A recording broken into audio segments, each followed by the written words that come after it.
This video, I'll be showing you how to manage, add, and activate your outlets. From the menu, click on Profile Name. From the drop-down, click Outlet. Click the Add Outlet button.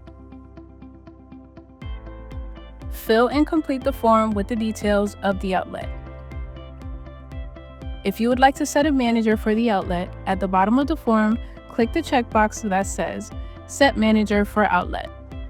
Fill out the details of the manager and click the Save button to create the outlet.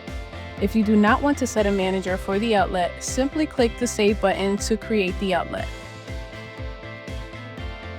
To activate your outlet, click on the Activate button and confirm that you want to proceed. This will publish your business page, making it visible to your customers searching for your services. To edit your outlet details, click the Edit button and fill out the details you want to update and click Save. To deactivate your outlet, click the Deactivate button and confirm that you want to proceed. This will unpublish your business page. To delete your outlet, click the Delete button and confirm that you want to proceed. This will delete your outlet from our system.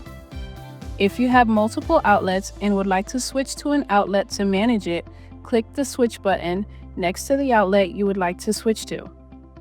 If you have any questions, don't hesitate to contact our support team via live chat on Breeza.com or via email on info@Breeza.com. Thank you for watching.